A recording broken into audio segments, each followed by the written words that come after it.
haré un altar en mi casa. Dígalo conmigo, un altar en mi casa. El altar tiene que ser manejado en la Biblia por un sacerdote. ¿Dónde están los sacerdotes que fueron perdonados por sus pecados con la sangre de Cristo? Ese es el único requisito para ser sacerdote. Que tus pecados te hayan sido perdonados gracias a la sangre que derramó Jesús. Y cuando la sangre de Jesús aplica en mi vida y me limpia, cuando yo lo reconozco como mi único y suficiente Salvador. La Biblia me dice que ese día nazco de nuevo. La Biblia me dice que ese día es como si hubiera un nuevo nacimiento en mi interior, en lo espiritual.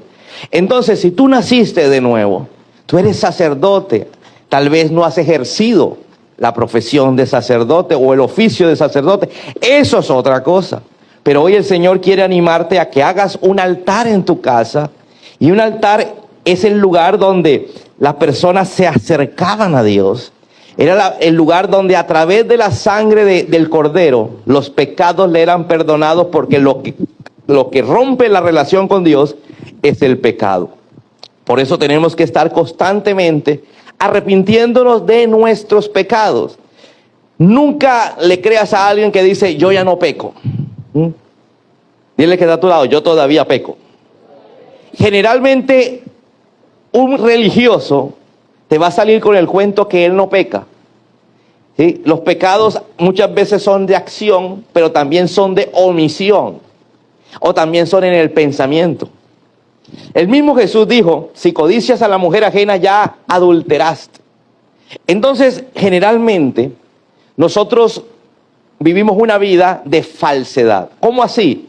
No nos arrepentimos y le mostramos al mundo que no pecamos. ¿Sabes? El único que no pecó, dice la Biblia, fue Jesús. El único que caminó como hombre en esta tierra con todas las mismas pasiones y debilidades de nosotros se llama Jesús. Así que no te las tires tan santo, que la santidad tuya y mía no viene de mí ni de ti, sino de que Jesús es santo. ¿Cuántos santos hay aquí en este lugar? Soy santo porque Él me santifica con su sacrificio en la cruz. Entonces, soy sacerdote porque sencillamente fui lavado con la sangre de Cristo. No soy sacerdote porque sea bueno. No soy sacerdote porque tengo vocación. Soy sacerdote porque Él me llamó a servirle a Dios Padre. Eso dice el texto bíblico. Entonces, alguno me preguntará, pastor, pero ¿qué tiene que hacer un sacerdote? Yo quiero leer Deuteronomio capítulo 6 y usted me va a entender cuál es el oficio que usted y yo tenemos que hacer para llegar a ser esos sacerdotes. Porque el sacerdote no era solamente el que hacía el sacrificio de la sangre de Cristo, del Cordero, sino el sacerdote tenía que tener un comportamiento diferente a las demás personas. Dígale a alguien, un comportamiento diferente. Generalmente eso las iglesias religiosas, los religiosos, lo han confundido con aparentar ser diferente, con mostrarse diferente. No, de nada sirve mostrarse diferente, porque es que la relación es con Él, y a Él no le puedes ocultar nada. Aquí la relación no es para aparentar que soy más santo delante de Él o de ella. Aquí la relación es con Él, y Él sí sabe si soy santo o no soy santo. ¿Aló? Él sabe si estoy arrepentido o no estoy arrepentido. Él sabe si estoy haciendo las cosas para agradarle a Él o no para agradarle a las personas, ¿cierto? Entonces, diga conmigo, yo haré un altar en mi casa. Veamos funciones de un sacerdote. Deuteronomio capítulo 6, versículo del 1 al 3, me va a hablar de cómo debe comportarse una persona cuando Dios lo va a bendecir abundantemente. ¿Cuántos quieren ser bendecidos? Dice que Dios los iba a bendecir, ¿cómo? Entregándoles la tierra prometida. Entregándole la tierra que fluye leche y miel, donde iban a tener su casa, su finca, sus vehículos de tracción animal, donde iban a tener sus animales, sus plantaciones, donde iban a tener su familia. Dios lo estaba a punto de bendecirlo. Entonces Dios le habla a Moisés y dice lo siguiente. Le dice, esos son los mandatos, los decretos, las ordenanzas que el Señor tu Dios me encargó que te enseñara. Vamos a ver cuáles son. Obedécelos cuando llegues a la tierra donde estás a punto de entrar y que vas a poseer. ¿Cuántos necesitan un milagro? Estás a punto de obtener una sanidad. Estás a punto de tener un mejor negocio, un negocio funcionando al 100%, un nuevo trabajo, una nueva familia, una nueva reconciliación. Estás a punto de recibir algo de Dios y Dios te dice, procura cumplir lo siguiente. ¿Por qué? Vamos a ver más adelante. Tú, tus hijos y tus nietos teman al Señor su Dios durante toda la vida. Diga conmigo, esto es un asunto que va más allá que simplemente yo. Generalmente pensamos en yo, ¿cierto? Pensamos en nosotros. Pero resulta que las bendiciones, como las maldiciones, van más allá de la persona. Llegan a los hijos y pasan hasta la generación de los nietos. Entonces Dios le dice, yo necesito un comportamiento de ustedes, sus hijos, sus nietos, de la siguiente manera. ¿Por qué? Porque Dios iba a soltar una bendición, pero la bendición tenía que permanecer. Diga conmigo, permanecer. Dios va a soltar una bendición no porque la merecemos. Escúchame lo que te estoy diciendo. Dios no da una sanidad porque te la merezcas. Dios no te prospera porque te lo merezcas.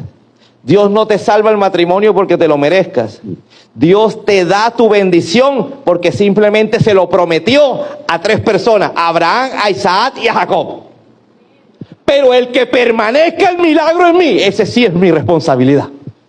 Por eso hay gente que es sanada de alguna enfermedad y a los pocos meses, años, vuelven y caen en la enfermedad.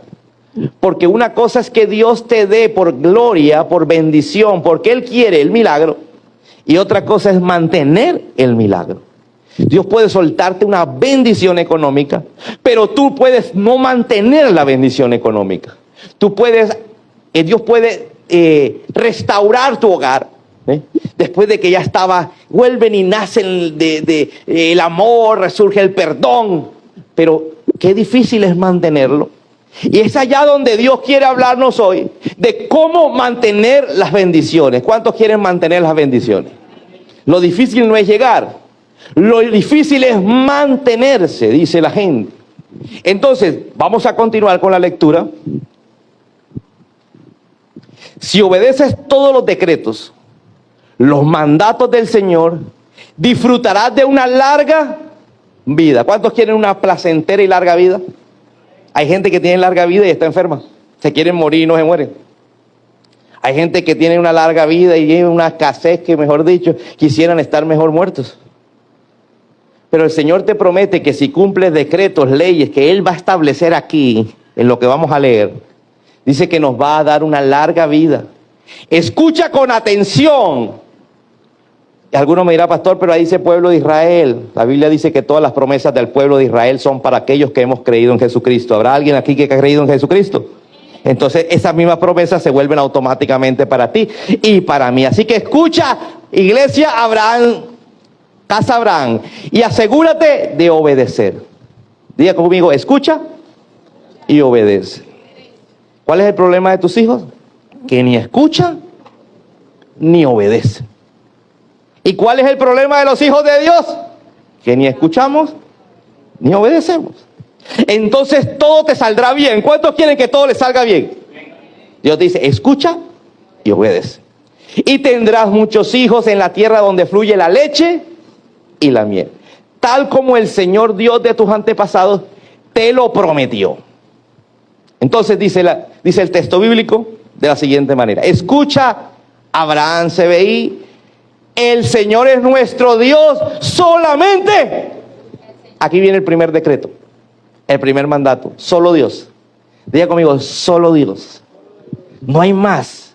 Recuerda lo que predicábamos. Para el que no vino el domingo pasado, te invito a ver en YouTube la prédica del domingo pasado. Hablábamos de los ídolos. Pablo, el apóstol, explicaba que un ídolo es algo creado por un humano, por un ser humano, que tiene manos, que tiene cara, que tiene boca, que tiene pies, pero que no habla, que no camina, que no siente. Y que cuando le oramos, no le estamos orando a Dios, sino a un demonio que está dentro del ídolo o detrás del ídolo. Entonces lo dice tan claro, lo decía tan claro que no necesitábamos explicarlo, simplemente leíamos el texto bíblico y nos dábamos cuenta de la explicación del apóstol Pablo, donde cuando uno le ora a un ídolo, que es una estatua hecha por el hombre, que tiene una representación como con manos, con pies, con todo eso, le estamos orando a un demonio, no a Dios. Y que Dios es un Dios celoso, que eso lo enerva, que eso lo pone bravo, que al tal punto que suelta ese pecado, repercute en los hijos y en los nietos. Aquí Dios me está hablando que la bendición quiere que repercuta en los hijos y en los nietos. Es decir, que sea como duradera. ¿Cuántos quieren una bendición duradera? Entonces, el primer mandato es que ames al Señor. Alguien que diga, devuélvete un poquito. El Señor es mi único Dios. Diga conmigo, mi único Dios. No le voy a orar, no le voy a pedir a nada más, sino a Dios, porque Dios es celoso. Eso está claro, ¿cierto? ¿Estás dispuesto a escuchar? Es facilita. Es facilita. Solamente Dios. Dios no necesita intermediarios, Dios no necesita personas que me ayuden. Solamente Dios. ¿Correcto? Ama al Señor tu Dios con todo tu corazón, con toda tu alma y con toda tu fuerza. Aquí viene la segunda. Cuando usted ama a alguien con todo tu corazón, con toda tu alma y con toda tu fuerza, ¿qué pasa? Usted hace lo que la persona le dice. ¿Cierto? Porque es con toda la fuerza, con todo el corazón, con todo. Entonces te está diciendo Dios, si me amas con toda la fuerza, con todo el amor, no habrá nada ni nadie por encima mío. ¿Aló? ¿Qué te está diciendo Dios? Ámame sobre toda, por encima de todos, por encima de todas las cosas y de todas las personas. Debes comprometerte con todo tu ser a cumplir cada uno de los mandatos que hoy te entrego. Mira lo que está diciendo Dios. Te voy a dar esto. Esto va a repercutir en tus generaciones futuras, siempre y cuando tú me ames tanto que el amor que me tienes esté por encima del amor a las demás cosas. Eso te llevará a cumplir. Quiero que cumplas lo siguiente. Vamos a ver qué es lo siguiente. Que le repitas a tus hijos una y otra vez. ¿Qué le vas a repetir? Pues lo que Dios te ha enseñado a ti. Entonces, como sacerdote, me es obligación enseñar a mis hijos. Por eso dice Josué, instruye al niño en su camino y aun cuando fuere viejo, no se apartará del Señor. Diga conmigo, instruir. Es muy diferente instruir a llevar a la iglesia de vez en cuando al niño para que no se quede jodiendo en la casa. ¿Sí? Instruir es algo constante. Así como usted instruyó al niño para que se aprendiera a lavar los dientes y creara una costumbre. Pero no, llega a los 15 y le toca seguir mandándolo a lavar los dientes. ¿Aló? Entonces instruye al niño, a sus hijos, instrúyelo, a los nietos, instrúyelo. Está diciendo el Señor que tu labor no es solamente para ti, pastor, pero la salvación es individual. Sí, eso es claro. Pero tu obligación como sacerdote que eres es que los tuyos empiecen a caminar también en el Señor. Amén. Y si están bajo tu casa, pues que obedezcan. Amén. Habla de ellos en tus conversaciones. ¿De qué? De lo que Dios te ha dicho. Te dice, mira, yo te prometo que te voy a mantener la bendición a tus hijos, a tus nietos, pero es necesario que con ellos hables hasta en tus conversaciones, cuando estés en tu casa, cuando vayas por el camino, cuando te acuestes y cuando te levantes. Está diciendo también, átalos, no a los niños, ata a qué, las leyes, los principios, a tus manos. Está hablando de una manera simbólica, y llévalos sobre la frente como un recordatorio. Como si tú te pusieras aquí en la frente, voy a amar a Dios con toda mi fuerza, con toda mi alma. Pero está hablándote de algo figurativo. Lo que quiere Dios de ti. Escríbelos en los marcos de la entrada de tu casa. Cada vez que vas entrando a tu casa es, ama al Señor tu Dios con toda tu alma, con todo tu corazón, con toda tu fuerza. Y habla con tus hijos y háblale de la palabra del Señor. Imagínate, si tú pones eso en tu puerta, obligatoriamente lo lees todos los días. Y lo vas a hacer. Entonces el Señor le está hablando, ¿sí?, al pueblo, en este caso a nosotros, diciendo, te quiero dar una bendición que fluya leche y miel, pero quiero que perdure, porque a la mayoría de gente yo le doy y no perdura. Por ejemplo, la Biblia dice que Dios sanó a 10 leprosos y solo uno de los 10 vino a darle la gloria a Jesús. Y Jesús le pregunta a ese leproso o a esa persona que fue sanado de la lepra, oye, ¿no eran 10? ¿Y los otros 9 dónde están? Siempre va a haber gente que cuando recibe lo suyo, cuando recibe la bendición, se olvida de quién le dio la bendición. Por eso cuidado si tú vienes sin empleo a la iglesia, recibes el empleo y el empleo te aleja del Señor. Cuidado si tú vienes sin pareja a la iglesia y en medio de que estás viniendo te restauras con tu pareja y dejas de venir a la iglesia del Señor. Dejas de buscar al Señor. Cuidado con aquellas personas que vienen con el negocio reventado y Dios les levanta el negocio y entonces se alejan del Señor. Porque lo que Dios busca es una bendición permanente, no momentánea. Una bendición tan permanente que caiga sobre sus generaciones futuras. En Proverbios la Biblia dice que los justos tenemos que dejarle herencia a los nietos. Diga conmigo, herencia a los nietos. Y algunos me dirán, ¿y por qué no a los hijos? Porque si te mueres en una edad normal de morirse, 80, 90 años, tus hijos estarán tan viejos que ya para qué van a recibir la herencia a los 60. Pero tus hijos todavía tendrán vida para disfrutarla. Por eso la Biblia dice que la herencia se deja a los nietos. Amén. Así que piensa más bien en caminar con el Señor para dejarle herencia a tus nietos y no solamente deudas a tus nietos. Que los nietos tienen que salir a correr donde te entierran, cómo pagan el cajón, quién les presta. Sigue diciendo el texto bíblico en Deuteronomio, el Señor tu Dios pronto te establecerá en la tierra que juró darte. Él me mandó a decirte, iglesia, que este mensaje está principiando agosto, porque antes de que se acabe el año está dispuesto a entregarte una bendición tan grande que has venido pidiendo, pero te es necesario que sepas que debes cuidar la bendición. Debes cuidar la bendición. Cuando hizo un pacto con tus antepasados Abraham, Isaac, Jacob, diga conmigo, viene una bendición para mí. No por mi linda cara, no porque me la merezca, sino porque Dios se la prometió a Abraham, a Isaac y a Jacob. Ahora diga conmigo, pero depende de mí si la bendición llega y permanece. Es una tierra con ciudades grandes y prósperas que tú no edificaste. Encontrarás las casas muy bien abastecidas con bienes que tú no produjiste. Y te voy a hacer un alto aquí en el camino, porque yo predicaba el jueves acerca de algo del mismo pasaje de Pedro. Y le dijo, si Pedro no se sube en la barca y va a trabajar por la palabra del Señor, no hace gran bonanza. Porque escúchame, al principio de caminar tú con el Señor, te va a tocar esforzarte. Dios te da una palabra y te va a tener que esforzar para que la gloria de Dios llegue. Amén.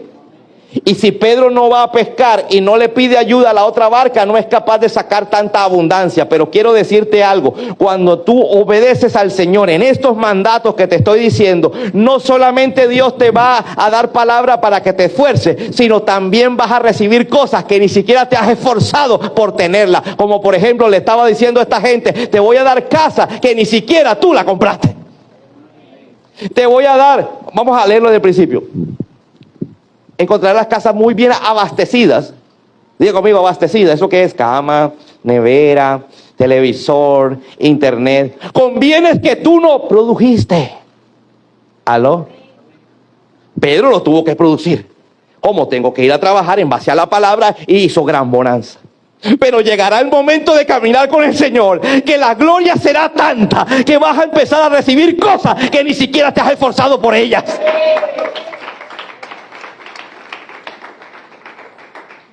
Mira lo que sigue diciendo la Biblia.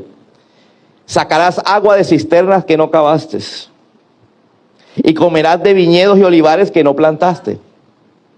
Cuando hayas comido en esa tierra hasta saciarte, ten cuidado de no olvidar a Dios, quien te rescató de la esclavitud de Egipto. Éramos esclavos.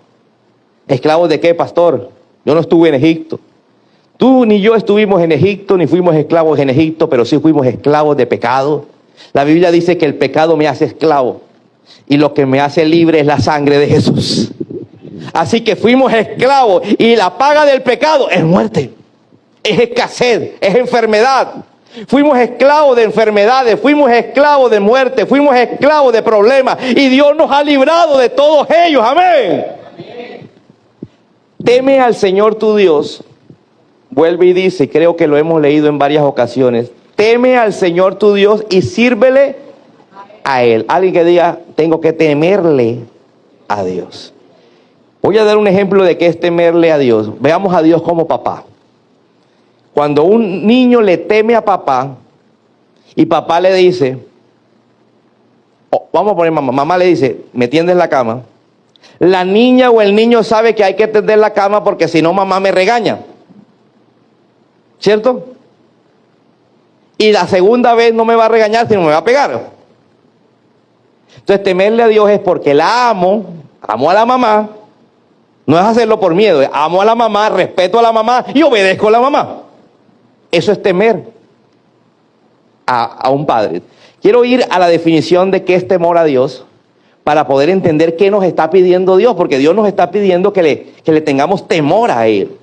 ¿Qué es temor de Dios? Es reconocer su majestad. Diga conmigo, su majestad. ¿Por qué un niño obedece a su papá? Porque sabe que es su autoridad, que es lo máximo.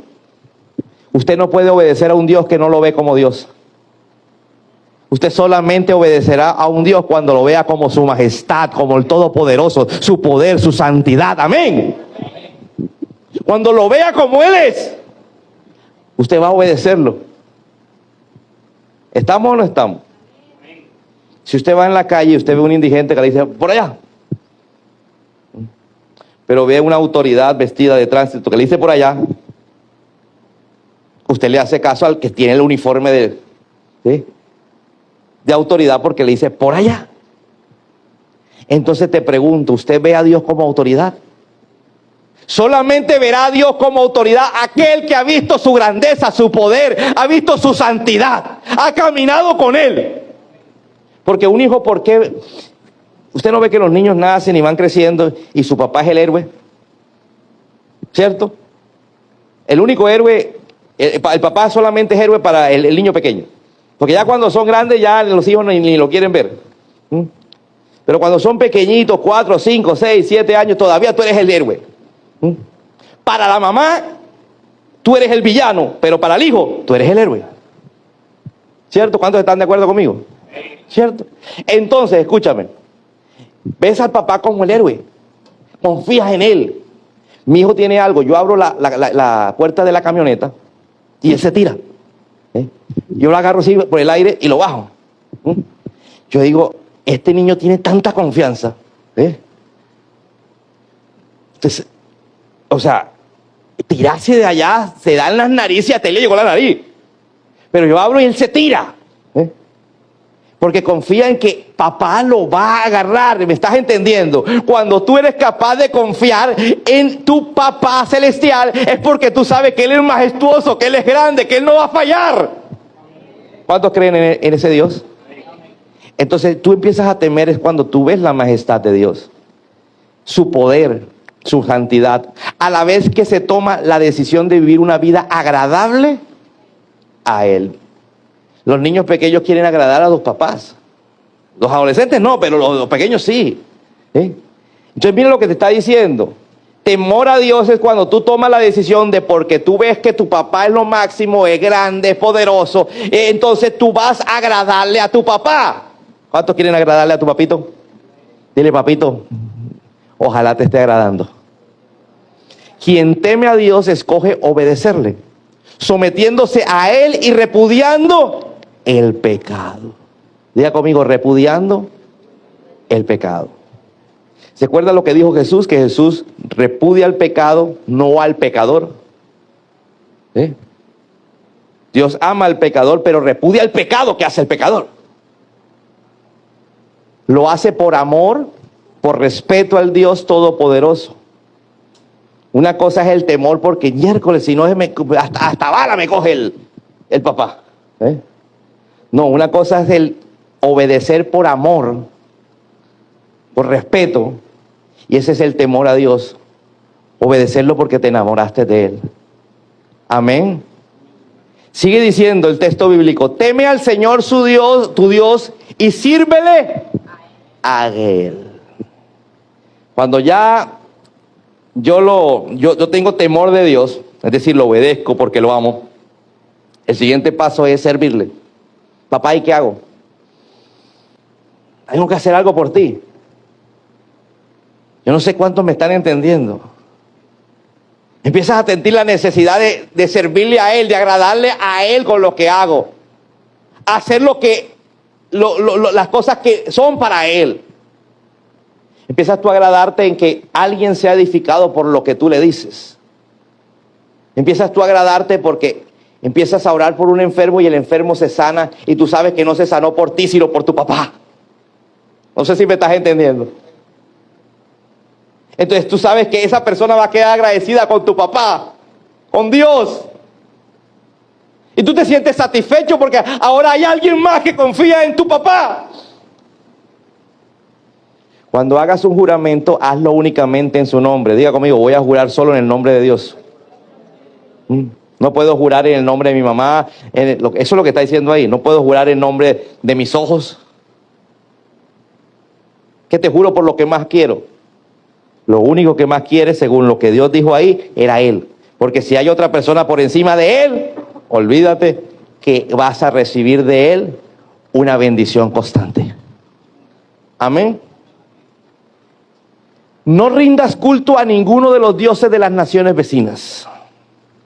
Por ejemplo, los dioses de las naciones vecinas aquí, las tres potencias, ¿las conocen? María Leoncia, el negro Felipe, el indio Guataipuro. Oye, los dioses por allá de las naciones vecinas como de Cuba. Changó. ¿Te acuerdas de la canción esa, que viva Changó? Muchas de las salsas son salsas a ídolos. Por ejemplo, la patrona. ¿Quién es la patrona? No, usted sabe.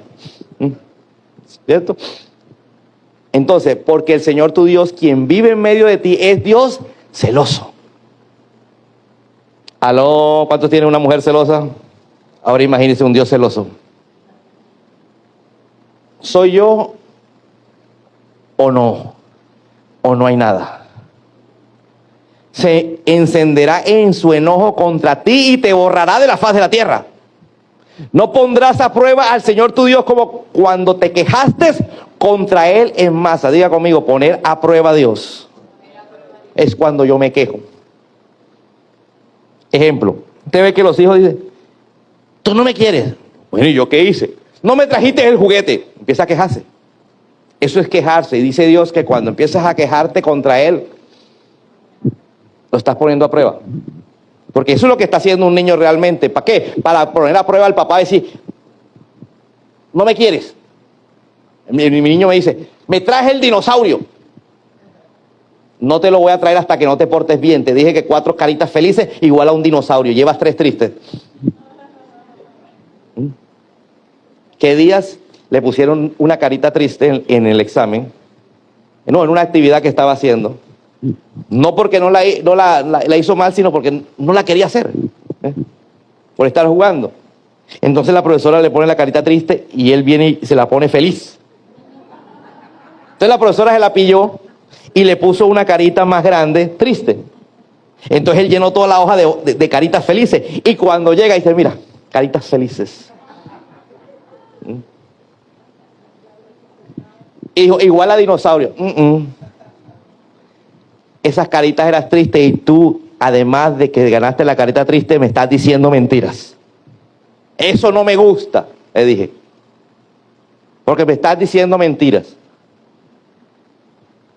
Yo no sé cuántas caritas felices llevas con el Señor o cuántas tristes.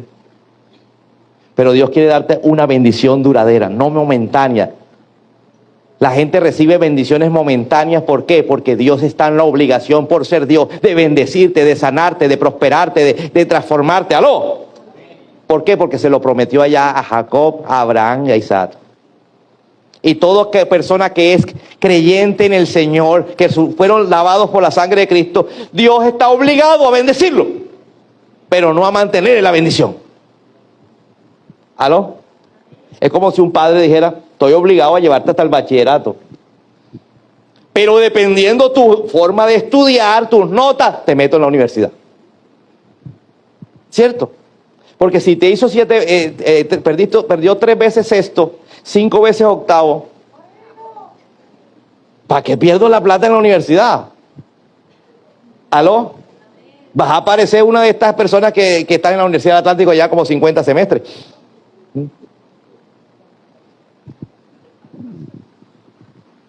Obedece con diligencia los mandatos del Señor, tu Dios, todas las leyes y los decretos que te dio. Haz lo que es bueno y correcto a los ojos del Señor, para que te vaya bien en todo. ¿Cuántos quieren que le vaya bien en todo? Entonces haga las cosas delante de los ojos de Dios, no de la gente. No es que en la sociedad esto es correcto. Mira, hoy por hoy ser homosexual es correcto, pero delante de los ojos de Dios es incorrecto. ¿Correcto? Vamos a poner un ejemplo. ¿Qué haces tú poniendo la banderita del LGTBI? Es que yo los apoyo porque delante de los ojos de Dios, eso no es correcto. Varón y hembra los creé. Adán y Eva. Ahí no dice Adán y Esteban. La agenda de la ONU, de todos estos a nivel mundial, ahorita mismo nos van a presionar a que ya no podamos orar, ni predicar, ni hablar de las cosas que vayan en contra de la comunidad LGTBI. Para que no se conviertan al Señor. Porque la Biblia dice que uno ama a la persona, pero no el pecado de la persona. Diga conmigo, delante de los ojos de Dios, tengo que hacer las cosas correctas. Así que yo me le puedo esconder a mi mujer, pero no a Dios. Yo me le puedo esconder a mi mamá, dirá el muchachito, la muchachita, al adolescente, pero no a Dios. Entonces entrarás en una buena tierra que el Señor juró dar a tus antepasados y la poseerás. Y expulsarás a todos los enemigos que viven en la tierra, tal como el Señor dijo que lo harías.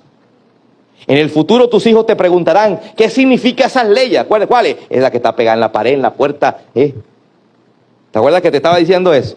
Estos decretos, estas ordenanzas que el Señor nuestro Dios nos mandó a obedecer. Entonces tú le dirás, nosotros éramos esclavos de Faraón en tierra de Egipto.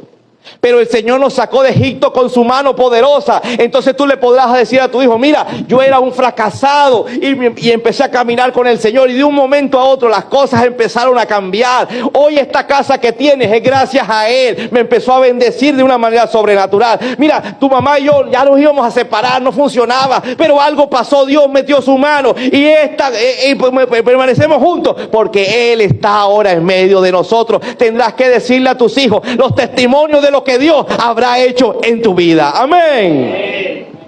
El Señor hizo señales milagrosas y maravillas ante nuestros ojos. Le dijo Dios al pueblo que le dijera a sus hijos. Envió castigos terribles contra Egipto, contra el faraón y contra todo el pueblo. Nos sacó de Egipto para entregarnos esta tierra que había jurado darle a nuestros antepasados. Entonces el Señor nuestro Dios nos ordenó obedecer todos estos decretos y temerle a Él, para que siguiera bendiciéndonos y preservara nuestra vida como lo ha hecho hasta el día de hoy. Hoy preservar la vida es un asunto difícil. La delincuencia, matan lo roban a uno y lo quieren ir matando.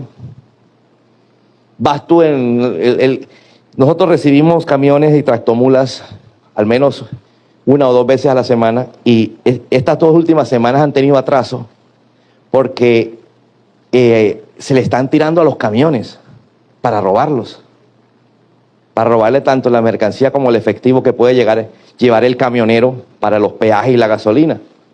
Entonces estamos en un momento donde la vida, pero Dios dice que nos quiere preservar la vida.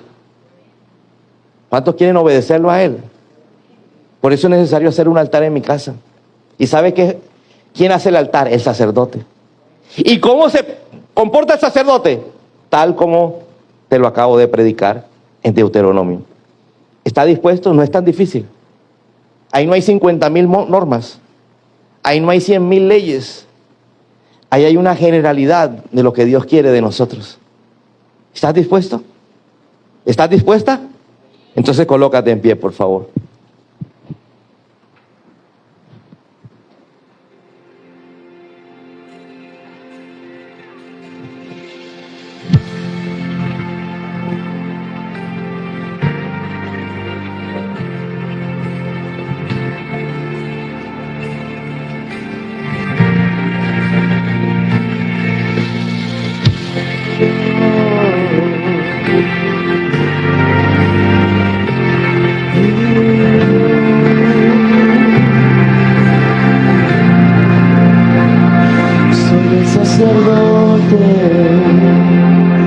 ¿Qué responsable cargará sobre sus hombros la presencia? Soy el sacerdote que no se contaminará. Soy ese hombre que se guardará. Yo haré un altar en mi casa y pondré leña cada mañana y continuamente arderá, y continuamente arderá. Yo haré un altar en mi casa y pondré leña cada mañana y continuamente arderá. Y continuamente arderá. Esa llama es la presencia de Dios. Si la presencia de Dios arde en tu casa todos los días, tenlo por seguro que Él te librará del mal. Responsable cargará sobre sus hombros la presencia. Soy el sacerdote que no se contaminará. Soy ese hombre que se guardará. Yo haré un altar en mi casa y pondré leña cada mañana y continuamente arderá, y continuamente arderá. Yo haré un altar en mi casa y pondré leña cada mañana y continuamente arderá, y continuamente arderá. Había un sacerdote llamado Elí en la Biblia. La Biblia dice que nacieron unos hijos que crecieron y se casaron, pero los hijos tenían una tendencia a ser malvados, a hacer lo malo. Como era hijo de sacerdote, eran sacerdotes y ministraban en el altar. Y Dios le decía constantemente a Elí, al viejo, le decía: mira, corrija a tus hijos. Ellos son así porque tú no los corriges. Y resulta que el Señor hacía caso omiso y decía: bueno, la salvación es individual, ya ellos mirarán qué hacen, porque así hay papás que dicen que ellos miren qué hacen. Pero resulta que vivían bajo el mismo techo, bajo la misma casa y servían bajo el mismo altar. Entonces Dios dijo: como no me hiciste caso. Entonces el hombre estaba sentado en su mecedora y escucha la noticia de que mataron a sus hijos, unos delincuentes.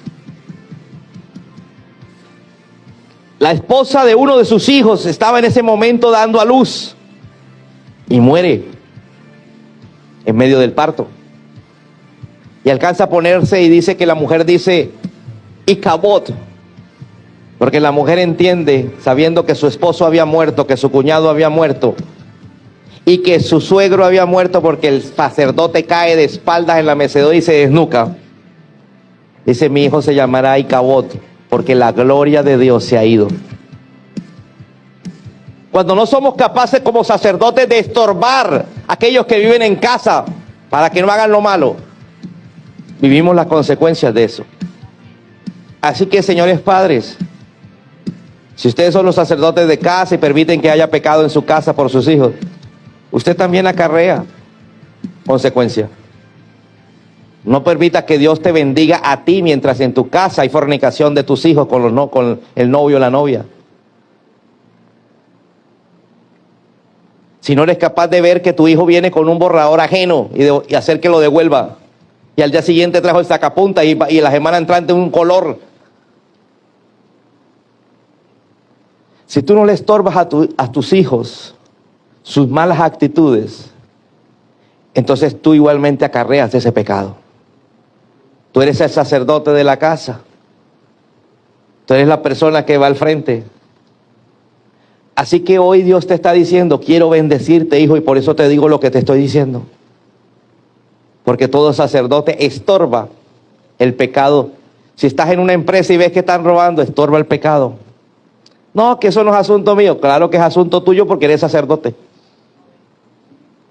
Y si te diste cuenta o escuchaste, no vas a estar implicado tal vez como cómplice, pero vas a estar implicado con Dios. Porque hay que hacer lo correcto delante de los ojos de Dios. ¿Dónde están los sacerdotes y sacerdotisas de esta iglesia? Haga una oración conmigo y diga conmigo, Señor, perdóname, porque definitivamente no he ejercido mi función. Yo quiero que tú me bendigas, pero yo no hago nada por comportarme como un sacerdote. Perdona mi pecado y a partir de ahora te prometo que voy a tratar por todas las formas, primero a ser el sacerdote que tú me estás llamando. Ese sacerdote que él echa leña a través de la oración, a través de la búsqueda del Señor, para que haya fuego, para que el Espíritu Santo esté en mi casa. Y segundo, ministrando a los que están a mi alrededor. Primero a mi familia, a la gente que está conmigo, los que estudian conmigo, trabajan conmigo.